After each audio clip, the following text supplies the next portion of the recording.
Democracy dies in darkness, the slogan goes. Well, the Washington Post just turned out the lights, folks. Welcome to Occupy Democrats. I'm David Reddish.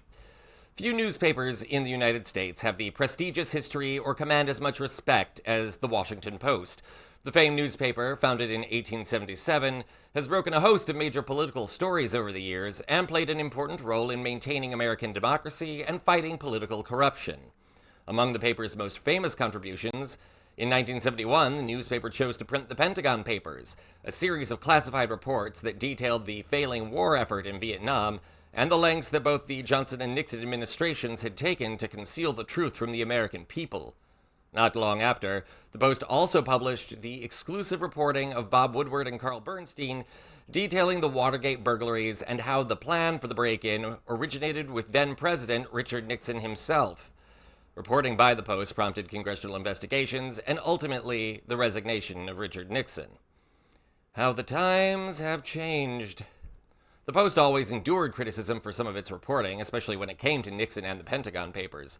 Last year, however, the newspaper took on a new controversy as it refused to make a political endorsement in the presidential election for the first time in decades. The paper had drafted an endorsement of Kamala Harris, but Jeff Bezos, the billionaire owner of the Post, blocked its release. Here's a refresher in case you missed it.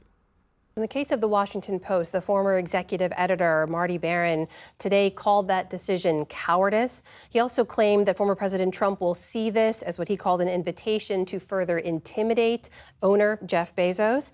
Is there truth to this idea, Sewell, that Bezos is somehow hedging his bets against a potential Trump presidency and doesn't want to see his business interests harmed? What do we know about that? We know that Bezos was behind this decision.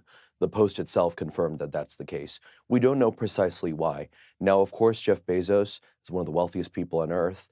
Amazon is facing an antitrust lawsuit brought by the Biden administration, actually. Bezos is involved in space exploration efforts. There are many AI, so there are many areas of his interests that would touch upon areas of federal regulation. So I can't speak to his motivations, but I can say that this does not look great for the Post, particularly since when Marty Baron was editor, the Post had framed itself as, countering autocracy. Democracy dies in darkness was the slogan Bezos had coined and decided to use as the Washington Post slogan. So now some people are seeing Bezos as kind of caving to political pressure. What have we seen in the way of reaction at the Washington Post from editors and reporters and staff? Well, the staff I've talked to are very demoralized and very upset. Several of them have said to me, and I kind of agree with this, that maybe it's time to rethink whether presidential endorsements are useful.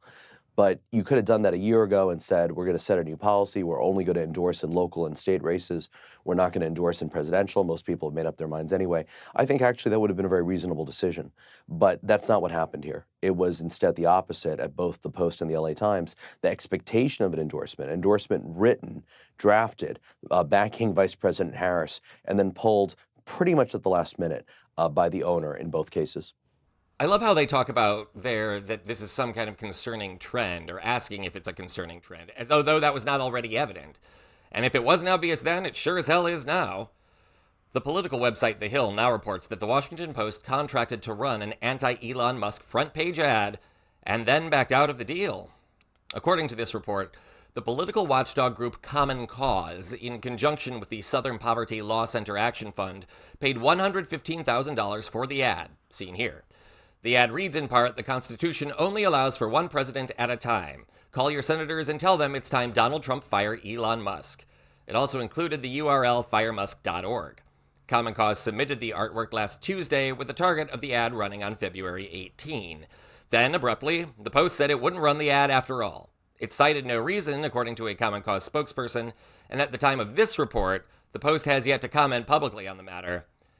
It's also suspicious that the sample art the Post provided to Common Cause was an ad funded by the American fuel and petrochemical manufacturers, highlighting President Trump's promise to end an electric vehicle mandate.